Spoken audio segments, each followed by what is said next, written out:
Right, it is All-Star Week in Philadelphia here. Been a very, very busy couple of weeks. It has been with the World Cup and the 250th anniversary. We're finally getting the All-Star break here for the first time in 30 years. Yeah, since 1996, right? 1996. Yeah, All-Star so break long time. Philadelphia, yeah. So, welcome back, everybody, to the 215 Sports Podcast. Andrew Glover sitting alongside me is Tyler. What's going on, everyone? And as we get ready for the All-Star break, it actually starts tonight with the Swingman Classic. Oh, the Swingman Classic by Ken Griffey Jr. Okay. That's tonight. And then you have the draft tomorrow and Sunday. Then you have the Futures game. And then you have the Derby. And then you have the actual All-Star game. Mm-hmm. With Harper doing the Derby and maybe Schwarber. Well, it seems like it's going to be Schwarber, or indications seem to point to Kyle With the way Schwarber. that Don Mattingly said it. Well, yeah, it seemed like he kind of said it like he knew that Schwarber was going to be participating in it. And then he was made aware that it wasn't official yet and had to like backtrack the statement a little bit. Like, oh, well, it would be awesome if you would. So we're waiting for an announcement. And he was saying that his back was, he had like a bad back or whatever. He said he might hold off on it if he wants to wait, but I would anticipate that we would get some type of official announcement, if not today, probably tomorrow, that he's going to be participating. Have Bryce Harper in the Derby. And I believe we know who the American League participants are, don't we? So we have it's like Junior Caminero from the Rays. We have Jordan Walker from the Cardinals. Yep. Wilson Contreras. Ben Rice from the Yankees. Mm-hmm. And there was one more. Yeah, there's another one. There's one more that's been announced as well that I can't remember right now. But we should know the entirety, like the full roster of Jack who's going to be. Caglione. Yes, Jack Caglione from the Royals. So whoever, there's what, 3 more spots that are unannounced, or 2 more spots? So I would assume that by tomorrow we would probably know what those 2 spots are going to be if we don't figure it out tonight. Yeah, because our home run derby's on Monday. Yeah, so they got to figure it out. They got to announce it. Yep. Yeah.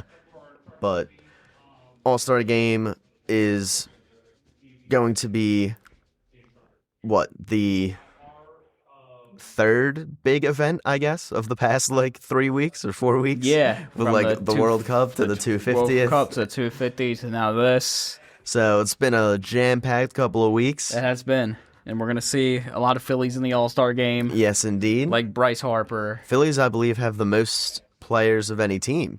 In the All-Star Game, with the addition of Jesus Luzardo. Bryce Harper, Schwarber, Marsh, who's starting. Yep. And you got Duran, you got Sanchez, you got Luzardo. Christopher Sanchez, Luzardo. No Zach Wheeler, though, because of the stupid rule that they have. Yes, and as far as we know, he's not eligible to be an alternate if someone backs out, but he has come out and said that he would be available to pitch on Tuesday if need be. So he purposefully put that out there as like if someone else, ducks out and you guys need people for the All-Star game, fucking put me in that shit. Because he definitely does deserve to be in the All-Star game. His ERA is 2.2 something. Yeah, his ERA's in the low 2s. He just had a fantastic start against the Reds. He should be in there. He's fantastic. He always has been. We've never seen someone come back from thoracic outlet syndrome and actually be elite. Just as dominant as they were before. Like Strasburg's career completely fell apart afterward to the point where he had to retire 2 years later. And that was pretty bad. But Wheeler, he's hang on, and he knows it because he's only got a season after this before he's calling it quits. Exactly. And he is just as good as he was before he went onto the IL last year. So he definitely should be. And I don't know if he would be eligible as... I don't think he would be eligible as comeback player of the year because he probably played too much time the previous season. But if he had gotten hurt a little bit earlier, he would definitely be comeback player of the year because he's been fantastic from coming back from what he's come back from. And... plus, you got Luzardo pitching like he is. Yeah, that's going to be nice to see Luzardo pitching. Innings, fantastic start against the Reds. And then you could have Sanchez possibly open the All-Star game. Yeah, so... And then when they bring out Duran, you probably got to do the entrance. I really hope that they're winning the game. Yes. Like, I really hope do they're the winning. entrance. Yeah. Coming out to your home ballpark in the All-Star game in the 9th inning to get the save. Like, it's not going to be the same if it's like 3-1 they're losing in like 9th inning. Here's the entrance. It would still be cool, they're but losing. it's like, it takes the fire out of it, you know? I've only seen the entrance once, and it was in the daytime. But speaking of Christopher Sanchez, are you starting to get a little bit concerned over the recent stretch of inconsistent performances? Not really. Not really? I feel like this is a phase that everyone's going to go through. Mm-hmm. You know, you can't be great for the whole season.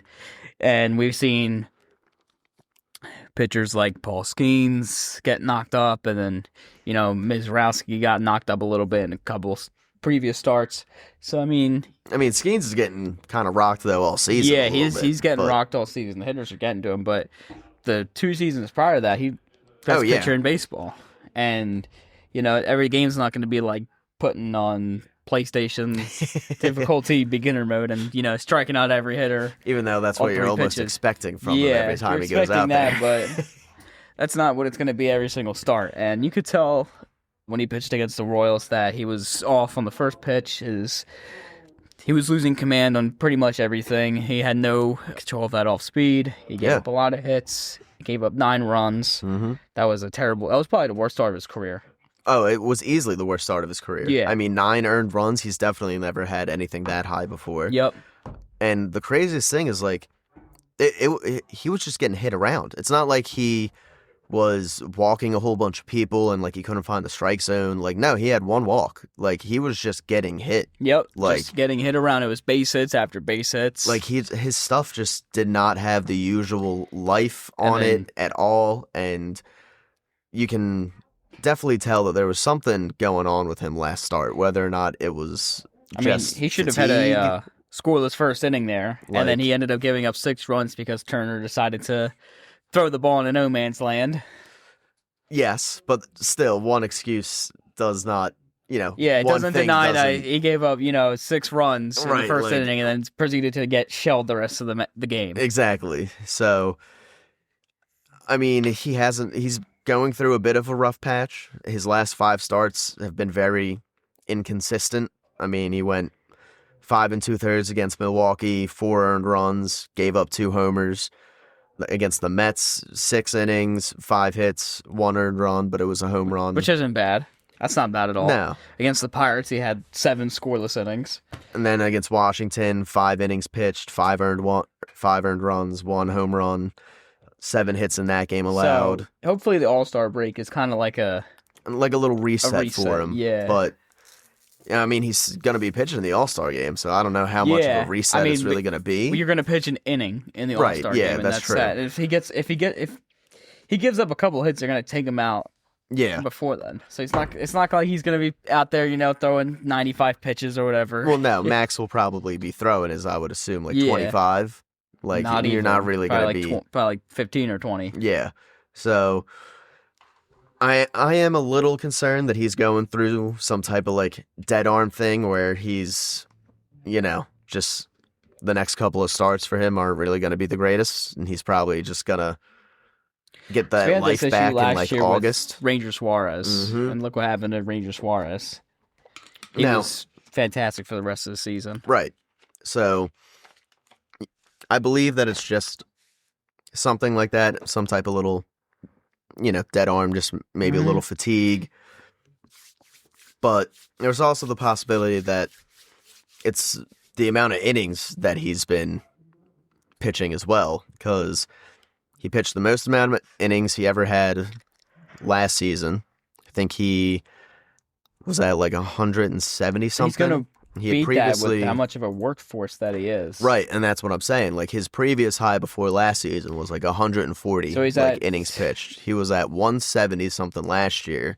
He's probably on pace to. He's at 120 and a third innings. Yeah, he's on he's on pace to eclipse 200 innings this year. He's at 202 innings last year. So so he went up that mark. Yeah, and I think previously, what was the amount his highest before? Was it 170 or something? So it was 181. 181. So he still added an extra 20 innings 20 last innings, year, yeah. and he's probably going to add another I extra would say 20 to 30 innings this Mhm. year. And you just wonder if that workload maybe is wearing him down a little bit. And maybe the Phillies try to get him a little bit of like a spot start to relieve him, skip maybe a spot in the rotation for him for a week maybe. But I mean, if he keeps getting knocked up, then the Phillies will have to take a look at it because you can't be going with. I mean, you can't have another 3.1, 3 and a third inning, Yeah. fucking 9 earned runs, 3. Which is obviously not going to happen again, but The thing that stands out to me over this like little stretch is like he's given up a lot of home runs. Christopher Sanchez, I feel like, is not really a he's guy not a that home run usually type of guy. gives up home runs a lot. And like, look, 2 home runs against Milwaukee, a home run against the Mets, a home run against Washington, 3 home runs against Kansas City. Like, that's way more home runs in a 5-game stretch Yeah. than we're used to seeing from Christopher Sanchez. And I know he's going to be able to recover from this. I mean, if he doesn't, then we're going to be screwed because you're going to have Zach Wheeler, Luzardo, and then it's going to be, just a cauldron's pit full of, dirt and mulch and poop because you have yeah, Nola, I'm just wondering if hitters are starting to Then you maybe have- figure him out a little bit. and then you're going to have Ron Hell, who's basically just taking a train ticket to Lehigh Valley after every single start and coming back. Which is Every I 5 kind of feel days. bad for him a little bit because like it's not like he's pitched bad. Like he's pitched fine every single he's time pitched that fine like for he's a pitched for the bullpen Phillies. Game you know? relievers. It's not his fault that Painter decides to throw his fastball over the plate like But yeah, exactly. That's what I apple mean. pie. But like because of that situation, at some point he's gonna run out of options, and then they're gonna either have to just release him, They're gonna have to keep him on the DFA roster or or they're gonna have to DFA. keep him on the roster. Yeah. Like that's why I feel And bad bring for back, him because like Walker. he's pitched good enough for them to continue to keep turning to him, but they don't feel comfortable keeping him on the roster. So they're gonna have to like eventually just either get rid of him or keep him on the roster. And it doesn't really seem like they want to keep him on the They're not roster. going to be able to keep. If they're not going to have Painter on the roster for the rest of the season, who else are they going to have? You really are kind of at a crossroads. Well, yeah. With And with your options with starting pitching. how many starts has Painter made since going down? I think Has he's he- made has he two made starts. one or 2? And he's only given up like 1 run. Okay. So maybe he's figuring out a little bit of stuff that's down there. And hopefully he is able to figure it out because pretty soon Ron Hell's going to be out of options and he's going to be DFA'd. Yeah. And honestly, like he's not a bad pitcher. I wouldn't mind having he's him not. for the bullpen. But like I don't want to lose him just because the fact that like they ran out of options and they can't afford to keep him. Like And- that would be a sucky reason to lose a valuable arm. He's pitched better than fucking Keller has. he has. Like, you know what I mean? That's what the Phillies are going to need. So the next concern for the Phillies is going to be the bullpen. And Yeah, because not just specifically the bullpen, as in, I can trust Duran and a little bit more, but you're going to be you're going to need a left-handed reliever because the best left-handed reliever in the bullpen is Tim Mesa. yeah, like Banks Tim has not been freaking good, Mesa. Banks has got sent down to AAA for like a day, came back, and then gave was up not good. gave up back-to-back home runs, and then they immediately put him on the injured list. Yep, Alvarado's Alvarado's has just been awful. very bad. He has a 7.03 ERA. Yeah, And so there was a fun fact where it was the first time that 2 Phillies pitchers have made 25 appearances in a season, and they both have ERAs in the 7s. I just don't know what happened to Jose Alvarado. Was it the steroids that was keeping him in, tip-top shape. tip-top shape? Because I mean, it's possible because it could be possible. he has not had a good year this year. He's not. And I mean, we were all sitting here willing to give him like the benefit of the doubt, give him that opportunity to reclaim his spot in the bullpen, and he has not taken Clearly advantage hasn't of it. done it. You have Backus, So- who has a 5.87 ERA. Yeah, Backus ain't nothing. I mean, So your best lefty reliever is going to be, Tim Mesa trotting out there. And it's like, dude, really? This is a playoff contending team that's literally like 2 games out of the National League East, and we're sitting here trotting out Tim Mesa yeah. as our And best left-handed option. they're- And they still need the outfield help too. They still need the outfield help need because the outfield freaking help. Rincones can't hit, an ice cream cone. And, Hill had, 2 good games where he had a home run and a cool leaping catch, and then I mean, he's back to being average. And then you have... He's at least getting a little bit better, though. And then you have Crawford, another failed prospect who can't even eclipse the OPS as 700. Well, he's not like a home run guy. I mean, he's not a guy that has like power or anything. You're not really expecting you could get some base hits. But I am expecting a higher batting average from him. He's got an OPS of 666. It's a satanic ritual, the devil has cursed him into, sucking. I mean, he actually has been hitting pretty well. I mean, as long as he's got a batting average that's like 270 or 280 or something like that, I'm fine with him. 263. Because he's not a guy that's going to get you doubles or triples or home runs. Like, he's not a power guy. Yeah. Like, that's just not his game. I'm not going to expect him to have an OPS of over 750. Mm-hmm. Like, that might be something that he gets like one time in his career. That's just the type of player he is, Mm-hmm. Like, I can't sit here and be like, oh, he's, not performing up to standards when, like, that kind of just is his standards. Is like probably around a 680 to 700 OPS. Like, yeah, but Gabriel Rincones says he's hitting barely what, 600 OPS and he's hitting what, like 180 something? 203. I mean, hey, remember like we were sitting here 2 weeks ago and he was hitting like .97, or it was like 100-point improvement. So he has gone up. Like, I've noticed his at bats have been a lot better. He's hitting that Alec Boehm territory OPS. And he has gotten a couple of extra base hits recently, so I mean, I'm not gonna sit here and say that he's like the answer or anything like that, but he's definitely improved from what he first was like the first week that he came up. He's at least been playable the past like week and a half. Still gonna need an outfielder. Yes, 100%. And it's not like Derek Hill's going to be anything that you're going to put long-term stock in either. 4 needs. That's a left-handed reliever, which they probably need the most now. Yeah. The right-handed bat. Yes, a right-handed bat. A right-handed starter. And a right-handed reliever. So, because I feel like Orion Kirkering is giving up freaking 45 walks every single outing. It's like they pull him out of the bullpen. Yeah. Walks the bases loaded. I mean, Boland's been fine, though. Boland's probably been the best, right-handed guy not named Duran. Yeah. You have Keller, Keller hasn't been the greatest. No. And as you said, with, oh my God, why am I blanking on his name? Kirkering. Yeah, and as you said with Kirkering, he just can't seem to find the strike zone right now. No. So hopefully that is just something that he's able to correct by maybe some type of mechanical issue that is getting him to not be able to throw strikes. But come trade deadline, we'll probably do another episode of talking about trade targets. Oh, 100%. We're gonna have to. We're gonna have to dive into who's available. I mean, I've seen a couple of ESPN stuff already saying like who the Phillies should target and stuff like that. I forget who it was.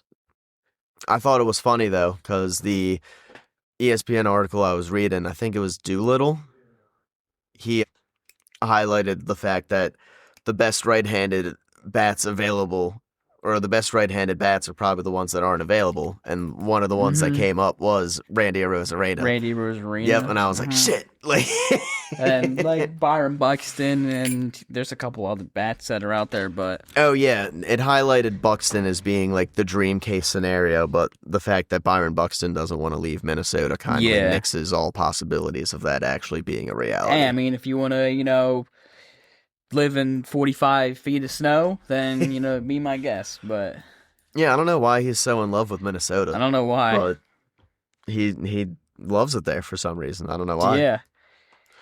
So, he's probably got a crush on walls or something. We're going to have to see who the Phillies can realistically target. I mean, probably Taylor Ward's going to be out there that's going to be available again. You would maybe think that a guy like... Even like Seiya Suzuki or something. Yeah, or Suzuki. Joe Adell. Or Joe Adell would be available. But I mean, the Phillies don't have a lot of prospect capital to really They trade don't. at this And point. Baseball America has the Phillies farm system. Get this. Ranked at, can you guess? Hold on, yeah. Can you guess where 28th? you're off by 29. Oh, that was off The by Phillies one. have one of the most inconsistent rosters in baseball to go along with the worst farm system in baseball. Basically, the worst farm system in baseball. Second to worst, Second yeah. to worst, all right? I Come actually on. don't know who Put has some respect on those boys. I actually don't know who has the worst, but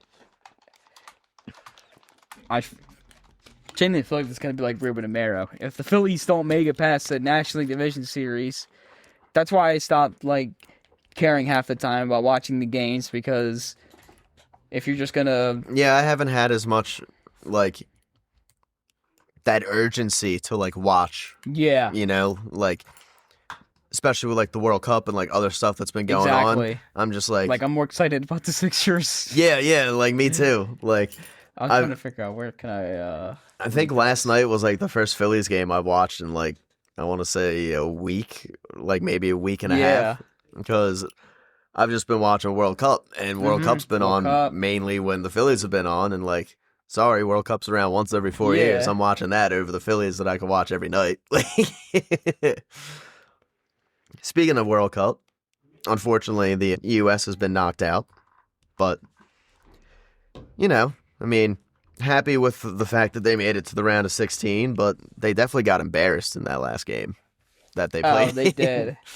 Like 4-1, the scoreline in itself was an embarrassment, and then when you see how three of the 4 goals were conceded, you're like, damn, really? Like that's how they lost the game? It was 2 really bad goals. A mistake from Matt Freese and Tim Ram. Like that was just so deflating. As soon as that goal happened, you knew that the U.S. wasn't going to come back. And Lukaku. Yeah, Lukaku at the very end. I mean, that one, horrible trying to play out at the back there. This team this country can't compete against the top clubs. Not the top clubs, but the top nations. Well, it was just another showing of how the disparity is between European teams and literally like the rest of the world, I feel like, except for Latin America. They're trying to say on the broadcast, like, U.S. soccer fans, there should be a moment that you should be thinking about because this team's only going to get better. I was like, no, it's not. I mean, they might be terrible this World Cup. And he suffered a microfracture in his leg. They might be better next World Cup because a lot of the players that they do have are young. So maybe like the Gio Reynos and the Sebastian Berhalters and like all of those kids will be better. Gio Reyna, the wonder kid. But with, Pulisic will be, I think, like 32 during the next World Cup. So like that might potentially be the last World Cup that he's going to be involved in. I think McKinney will be like 30 at that time as well. So this was really like probably their best shot to really go really deep into the tournament. I mean, they probably will have another decent opportunity next time, but I would also expect some other teams to be much significantly improved next World Cup as well. Definitely. Like, Brazil's definitely not going to be as inconsistent as they were this round. Maybe Argentina will like take a step back, but Argentina's usually always very good. Yeah, because they have countries in Europe and South America that care about football, and America, not a lot of people are going to be. They see it's still the 4th biggest. They see the sport list of here, options. It's not the number 1. They see the list of options to play when you're a child, and kid's going to select American football, or baseball, or like basketball. They're not going to go and select, soccer as their, default option. Now, you will probably have some kids that will like join up because of the fact that they, enjoyed watching the World Cup and stuff like that. But once that like thrill of the World Cup leaves and it's next year and there's not another World Cup, you're probably going to see people stop playing again, So I don't. Well, hopefully the viewership goes up for even just club football. I think it definitely will for MLS at least. Like, even just club football in the United States. because if you look at the World Cup from '94, the last time it was held in America, to the World Cup that was held like this year, there's definitely a vast difference in how the American fans were during the '94 Cup and this compared Cup. to They were definitely way more passionate this World Cup than before. Yeah. So you're thinking like, all right, if that's the case, then who knows? Maybe in like another 30 years, it'll be like maybe we will be one of the top teams or something like that. But it's still going to be a long time coming. Yeah, exactly. Yeah, like it's probably not going to be within like, I wouldn't expect, the next World Cup for them to be like quarterfinalist contenders or something like that. Not until they host it, which is probably not going to happen for another 12 years. So I do see them potentially being able to like, go into like the round of 16 again next World Cup. But, Belgium's probably going to be even better than they were this year because they have a lot of older players in their team that are going to be leaving. And there's a lot of really good young Belgian players, like the Netherlands has a lot of good young players. Like the French will always be good. France is always good. England is always good. Like those countries aren't going to go anywhere. Spain is always even really Morocco. good. Yeah, Morocco has now emerged as a fantastic African nation. Ivory Coast is definitely going to be better because they had the youngest team in the youngest team in the entire World Cup. So they're going to be better next time. Like a lot of these teams are going to get probably vastly better over the next 4 years, as well as the United States. So it'll be interesting, but next year is probably going to be like probably their last shot to really go deep. If the U.S. want to pull a Dave Dombrowski and run it back, then I mean, you're definitely going to see some new faces, I would anticipate. Definitely. There's like Reem's not going to be there again. Reem is like 40-something years old. 38. He's not going to be there again. There's a couple of, you might not see Dest again, potentially, because I think Dest is like 27 or something like that. So, especially with defenders, like wing defenders, they start to fall off as once they lose their speed. Yep. When do you usually start to lose your speed? And once you hit 30, he's going to be over 30 by the next World Cup. So I don't know if he's going to be around. It all depends on whether or not he's able to keep any of that speed that he has.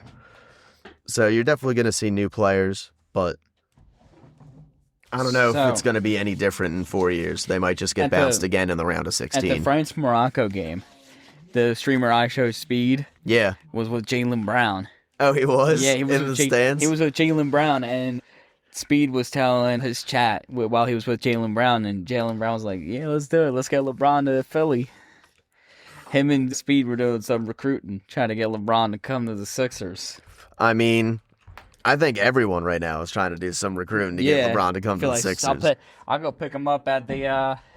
I'll go drive to Akron, Ohio, come pick him up. I was listening to 97.5 on the way in. One of the hosts, Sean Brace, was saying he's going to get a witness tattoo. Oh, no. with a crown above it to get LeBron to come here. He's like, LeBron, if you come here, I'll get a witness tattoo. The competition, though, is steep, considering that the three teams in the running are the Sixers, the Heat, and the Cavaliers. Yeah, so the fact that the other two of his former teams that he's both won a ring with. Exactly. Then you have the Sixers. But I wonder if there is the appeal of like, could I go to the 76ers and win another championship with a fourth team? Yeah.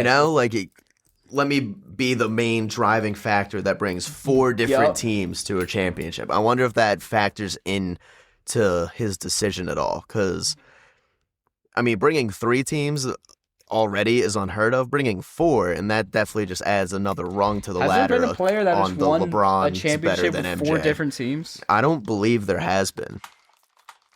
I feel like there has been with three in other sports. Maybe not with basketball. But I don't think there's been four people. Yeah, like I 4 don't, teams I don't that know one because LeBron person has has the taken. Lakers, he has the Heat, and the Cavaliers. And the Cavaliers, yeah. So he's got all 3 of them. If he gets, he comes to the 76ers, leads a 4th I'm trying to think of like a franchise. journeyman. No player in NBA history has won 4 championships. Nope. Yeah, so Danny Green has won 3. I Yep. forgot Danny Green has 3 rings with 3 He different. does. Oh, the Lakers, Toronto. the Spurs, Yep. and the Lakers. I forgot about that. Mm-hmm. Yeah, LeBron, John Sally, Robert Horry. So yeah, if he go to the Sixers and they win a ring, he'd be the first player to win 4 championships with 4 different teams. And I think it would be in any sport. Like, not even just NBA. I can't think of any sport that's had a player go to 4 different organizations and win. I'm thinking of like an MLB journeyman who has been in the league for a while, but No, still, like nothing. Yeah. Like, nothing comes up when I think of 4. Nah, no player. Yeah, no singular athlete. Yeah, exactly. So that would be just another rung that he could add to his ladder of I'm better than Jordan. I'm the true GOAT. Steve Kerr has only 4 players. Only 1 or 2 players to win 4 NBA titles in a row, but not with the same team. Exactly. Well, not with different teams. Not with different teams. Yeah. It's all with the same team. Yeah. Now, that would be a first, and that would be just insane in itself to think of. Like, damn, one person led 4 different cities to an NBA championship or to any type of championship. Like, that's just insane. It's unheard of. It really is. Like, I mean, maybe I don't even know if, like, that's been done in, like, soccer. Like, yeah, winning, like, 4 different leagues? 4 different leagues, or, like, I mean... Messi hasn't competed in 4 different leagues. Ronaldo's competed in 4 different leagues, hasn't he? So, João Cancelo has 4, I think he has 4, because he has the Premier Bundesliga, the Serie A, and he has the La Liga. Okay, so maybe there is one in soccer that's gotten 4 different leagues. But that's, But that's a lot easier to do. Yeah, and that's not America. And it's also, it's not like it's just one league. Yep. Like, like you could just... So he has... Now, if there was a soccer player that took 4 different teams within the same league, that would be really impressive. He has 5. He has Portugal. Oh my God. Serie A, Prem, Bundesliga, and La Liga. Yeah, that's kind of nuts. He has 1 Champions League, and he has... Because even though he was on loan for just a season at Bayern, during January, they still won it. So he's still part of it. He still gets the credit, yep. Even though he played in 1 game in Portugal for Benfica, he still gets the credit. That's crazy. Yeah. But, yeah, there's definitely no soccer player that's taken 4 teams within the same league to a championship. That's definitely never happened. No. So that would be the first of its kind for LeBron. Have to be. I think I would have to think and have to hope that would play into his decision a little bit. Considering that also the Sixers are realistically the best team on paper. Oh, yeah. With Maxey, Edgecombe. He probably has the best shot to win another one here. A best shot, yeah. Considering now that, I mean, all 3 teams are good. All 3 teams are definitely good. Have James Harden, Donovan Mitchell, Evan Mobley, Bucks, not the Bucks, the Heat. Miami Heat have Bam Adebayo, Giannis, and then you add LeBron to that. That would be pretty damn good too. Pretty damn good trio. So I mean, but you be able to put LeBron in that starting lineup, he'd probably make the best starting lineup in the entire league. Yeah, I know. If you put LeBron here, you got Tyrese Maxey, Tyrese Maxey, who he loves, by the way. You got Joel Embiid, Jaylen Brown, and LeBron James. Ties to his agency that LeBron James and Tyrese Maxey could be working on something because he's not meeting with any teams. Yeah, it's all conducted by Rich Paul. And it's not even like they don't have like depth because they've signed a decent amount of pieces that I feel like are improvements. Like if you have LeBron James from last year, and then you have like LeBaron Finland Jr., Anthony Simons, Dean Wade. I mean, you have all these guys coming off the bench. Right. Like, who knows if Hawkporty is going to be any good? Because he never really got a shot over in New York. So, like, maybe if he actually gets a chance to, like, play, he's going to get some good minutes. I mean, there were times during the run in the playoffs where the Knicks did feel comfortable enough to put Hawkporty on the court and play for a little bit, which is, I think, a pretty good sign for a guy that's only played maybe about 46 games over the first 2 seasons due to the fact that he was sandwiched behind Mitchell Robinson and who did they have before it was Karl Anthony Towns? It was just Mitchell Robinson and Cat. So yeah, the fact that he's been sandwiched behind the two of them, he hasn't really just gotten any opportunity for himself to play. So obviously not Joel Embiid, but it's going to be him and Adam Bona, right? probably but going at it. He's going to get plenty of opportunities to actually play because Joel's not going to be playing every game. So he's going to get plenty of opportunities to prove himself and to, maybe he's. I haven't seen him play enough to make a decision as to who's better, him or Bona. So cheap deal, right? Like, who knows? Like, maybe he can play. Like, if he actually gets an opportunity to play. So if he can play, and you got him coming off the bench for Joel, and then you feel even better in games where Joel doesn't play by the fact that you've got Hawk Porty and Bona. Who it's not like Bona's like awful or anything, but it would just I feel like the depth is not a problem with this team like it has been in the past. No, it's not like you're coming in. They've made good marginal signings, Because the bench last season was awful. Right. And it cost them in the playoffs. But you've added to it, significantly through free agency this season. You have. And you've basically kept all of the good bench pieces except for Quentin Grimes from last year. Like, all of the other bench pieces are still Justin here. Edwards and Dominic Barlow. Yeah, they're all here still. Yep. Like, Broom is still here. The only one you really... And who knows if Dean Wade goes onto the bench if they sign LeBron James. Right. So, either way, any way you look at it, this bench is better than it was last year. The starting lineup is better than it was last year, replacing Paul George with Jaylen Brown. So, oh, yeah. We definitely know that's a major upgrade and just that's a huge upgrade possible. And I don't really know what else could entice LeBron to come here. He's got the Tyrese Maxey connection. He's got the connection with Mike Gansey from the fact that, Gansey was the GM. They worked together in Cleveland, and right. Dude went to freaking high school with him or whatever. Well, he didn't go to high school with him. Yeah. He was named the second best player in Ohio State the same year that LeBron was named the first best player in Ohio State in high school basketball. So it's Mike Gansey's brother just tweeted... Yeah, there's a picture of them together. Yeah, but his brother just replied to someone that said, "It's a good day for Bron to say he's coming back home," as in to Cleveland. Probably, yeah. And then his brother, Mike Gansey's brother, replied saying, "Or Philly," with ... So there is that appeal that he obviously has with Cleveland of going back home, and then Miami going back to... the place where he won 3 NBA titles. Yeah, exactly.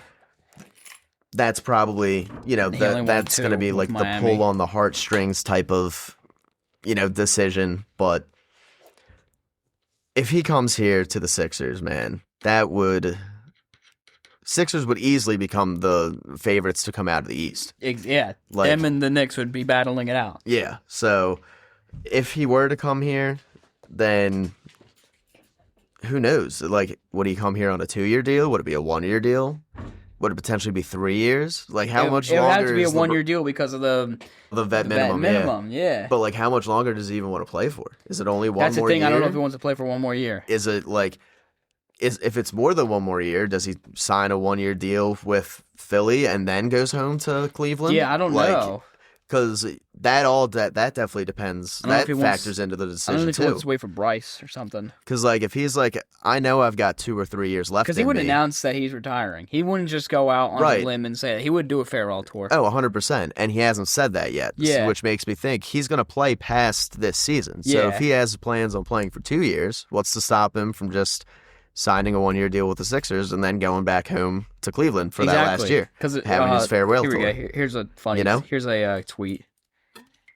I can't believe LeBron said this tweet. It says, LeBron James said it has always been a deal to play with Ariel Hook-Porty. I don't believe that. No. I do not believe that LeBron said that at all. It's always been a dream to play with Hook-Porty. Nah. Obviously, that's satire, but... Yeah, that's got to be just some still made up. Still pretty funny. But I definitely like their chances to Even without LeBron, they should still be a contender and a finalist. top 3 team in the Eastern Conference. But getting LeBron would definitely just push them over the top. Definitely. Now, obviously, they haven't played like an actual game together or anything, but you would just think on paper, there's no way that they wouldn't be able to get it to work. Like, but when you look at it on paper, it's the best roster in the freaking league. But someone that we actually did see play yesterday, LeBron Filan Jr., played 29 minutes, had 18 points, 6 of 19 from the field, so not very efficient. Most of that was from the fact that he took 10 threes. I was going to say, he's shooting a lot of threes. Yeah. All right, I'll take it for first ever start. Yeah. So I would assume that shooting percentage is probably going to go up because I'm not expecting him to take 10 threes every game. Like, that's a lot of threes. Here we go. I'm going to cut you off for a second. Guess who confirmed for the home run derby? Oh, Kyle Schwarber? Kyle Schwarber. Hey, there we That's go. confirmed for the home run derby. There we go. So the Phillies definitely got a solid chance of getting one of their team to emerge as the home run derby champion. Imagine if it's Schwarber and Harper in the finals. Dude, that would be insane. That would be hilarious. Schwarber and Harper in the finals. But so Harper won it. Has Schwarber won it before? I know he's competed in it. So when Harper won it with the Nationals, he actually played Schwarber in the finals when he was on the Cubs. Right, and then didn't Schwarber lose in the swing off to Albert Pujols in like 2022? Yeah, that was in the first round though. Yeah, so I don't think Schwarber has won it, even though he's competed in it. Yeah, this is I think his third. Yeah, this would be either his third or fourth time. So it's gonna be pretty. It's gonna be pretty cool to see that. Yeah, it's gonna be fantastic. And dude, I'm always excited for the home run derby. I love watching the home run derby every year. It's probably, I want to say, a top 5 or a top 3 sporting event better than every year. I want to say it's much better than like the dunk contest. Oh, 100%. It's easily the best sideshow. Yeah. To like the actual sport. Definitely. You know, like it's way better than the skills competition. It's way better than the 3-point. It's way better than the dunk contest. Yep. Like, it's way better than the flag football shit they do at the Pro Bowl. Oh, God. Like, it's way better than the Pro Bowl's the little, like, oh, throw the ball through the tire and let's see how many points you can get. Yeah, Like, it's dude, just so dumb. Like, dude, I don't want to watch draft combine drills. Yeah. Like, if I wanted to, I would just watch the combine. You better have Netflix, though. Oh, yeah, I know, because it's going to be on Netflix. Yep.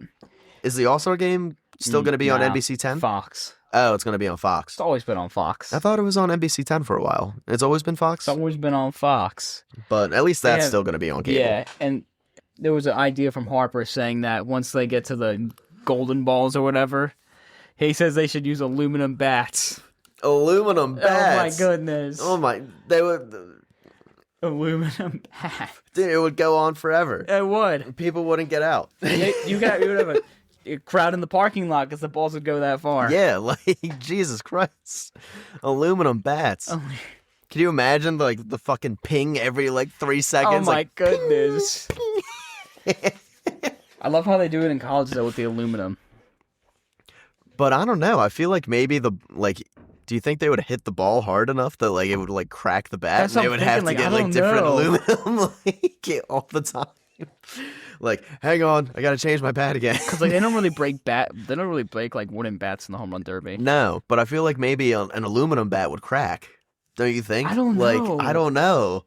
I guess they're not throwing the ball hard enough for it to crack. Yeah, probably. I guess. I remember back when I used to play as a child, someone bought a wood bat, and the first swing they took it shattered. Well, I just remember $100 down the drain. I just remember, like, growing up as a kid with aluminum bats, if someone did, like, throw the ball really fucking hard, there was, like, the possibility that swinging you would, like, crack your bat. Like, you would making contact with the ball. Like, there was this one kid that I played with in, like the rec league, and he was a big kid. Like, he was, like, 6'3", like, 6'4", lefty. He threw, like, 85 miles an hour from, like, 70 feet away. Like, dude, it was, like, insane playing against this kid. Luckily, I played with him one year. Oh, lucky you. Literally, our catcher was too afraid to, like, catch him, so, like, I had to stand in, and, like, it was one of the worst experiences of my life, dude. I hated it so much. But this one time, this kid, he just like reared back and threw this fastball, and like the sound that this aluminum bat made, Oh my goodness. like you know the ping, but like when you can tell that like whatever it was that was hollow that was hit was like broken from like the ping noise Oh my that it goodness. makes. Yeah. Like it sounded like that, where there was like that tiny little crack like noise within the ping, And it just shattered. like it didn't like shatter into like pieces or No, it anything didn't. like that. It probably made a dent, like a huge dent. Yeah, there was a don't huge shatter. fucking dent in the They aluminum. just dent like Yeah. crazy. We were all like looking at the bat like dumbfounded, like what the hell? Oh my goodness. So it would be pretty cool if they were able to use aluminum bats, because you would see the ball fly like 550 feet. But That would be I insane. feel like it wouldn't be safe. No. Like it wouldn't be safe for the people in the stands. Baseball coming at you 550 feet at like 100 miles an hour. Because like think like coming off the bat of wood that's going like 115, like Yeah. would it coming off the bat of aluminum make it go like an extra 10 miles an hour faster? Yup. Like this thing's traveling like 130.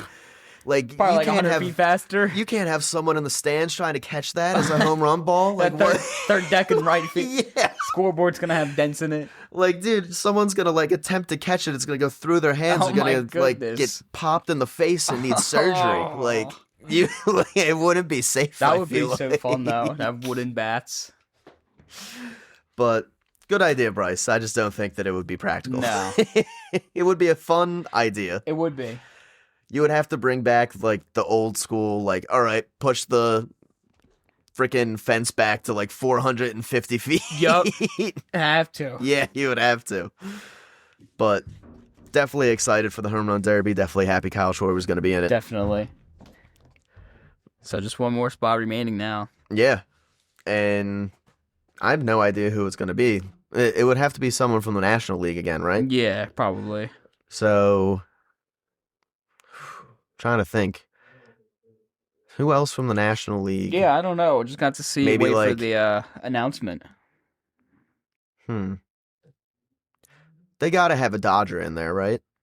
There's They always They might. I don't know. there's always a Dodger in there. Like Max Muncy was randomly in there one year, and it's like, why the hell is Max Muncy in the home run derby? Like he's a platoon player. Like Alec Bohm was in the home run derby Yeah, I one know. year. I know, but at least he starts every game. Like Yeah, I think Max Muncy starts every game as well. oh, he does now? Yeah, I think he's an all-star third baseman.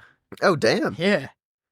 Still this late into his career? That's crazy. Yeah. I remember one year he got like named to the home run derby. It was like 3 or 4 years ago, I think. And he was like still like just platooning. Like he was just like a platoon guy. Like Yep. he was a utility Now man that he's would an just play all-star every, third every baseman once in for a the while. Dodgers. But yeah, we'll find that out probably tonight or tomorrow. Yeah. And then you said you're going to the Futures game, right? Yeah, I'm going to the Futures game because my broke ass ain't got, $600 to splurge on the All-Star game. So do we know who the participants are going to be for the Futures game? So for the Phillies, it's Gage Wood. Okay, that's it for the Phillies. And there's some other guy, too, for the Phillies. But Is it Nori? it is not Nori. So I'm going to try to think of, like, the notable names. Kate Anderson, Yep. Jamie Arnold, Tyler Brenner. Like, most of these names, I feel like. Leo DeVries, Walker Jenkins, Cam Caminiti. Who else? Who Pan. And Oh, is that the guy from the Phillies? he is. He's from. I know I butchered the name because it's from Mhm. Taiwan, but I think he's like one of the teens prospects. yeah, Like he's 2002, so 23. okay, 23. Jesus Made. Who else? Eli Willits, Jose Dupois. well, I think like on the prospect list, he's like in their teens. Yeah. He's like 15 or something like Mhm. that. I want to say maybe. So Yeah, let me check. I don't know. The All-Star Futures game is probably going to be fun. Honestly. Oh, it's definitely gonna be fun. Yeah. I remember I went there. I did that in 2019 with Cleveland. Because I imagine you'll probably learn a little bit about all the players and Oh, stuff like that exactly. too. Like so it'll be like a nice like little background into some of the guys that you're gonna see come up the next couple of years. You get to know them a little bit before. They get to see, like, hey, cool. I saw that guy when he was playing in the Futures game. The Futures game. Yeah. Now he's MVP. So yeah, that'll be cool. Yeah. So hang on, I'm checking right now to see what number prospect he is on the Phillies prospect list. I know Gage Wood is number 2 or 3. I think he's 2. Ada Miller can't walk, so. I hate how the connection in this room is so bad. It takes stuff so long to live. Gage Wood is number 2, and this guy is number 12. Okay, he's 12. All right. Because I literally have the list up right now, but I have... What happened to your phone? I click show full... Oh, yeah, I don't know what's going on with this. There's a random little, like, black dot, and then randomly out of the black dot, this green line appeared. Jesus. At first, it was pink, and then, like, after a couple of days, it turned green. Gotta fix your screen. But, like, there's no damage to it, so I don't know what the hell happened. That's weird. Like, dude, look, there's no crack. There's no nothing. Like, there's not a scratch. There's no crack. It's literally, like, something underneath the screen. So I don't know what happened to it. Like, you can even take the case off. Nothing's happened to the back of the phone. Like, it's fine. Nothing's happened to it. There's not a crack. There's not a dent. Something's got to be inside the screen. Like, it's the weirdest fucking thing. I pulled it out of my pocket one day, and there was this little black dot, and I was like, that's weird. That's weird, yeah. And then a couple days later, this line appeared out of it, and I was like, that's even weirder. You must have dropped it somewhere and must have did that. But anything else you want to add on the All-Star game or anything else? No, just enjoy the All-Star game. It's going to be a fun couple of days since CBP. Oh, yeah. If you're able to go. If you're able to go, if you got the money, then, you know, it's going to be a good time. It's going to be a good time. So, yeah, guys, we will see you next week. Yes, indeed.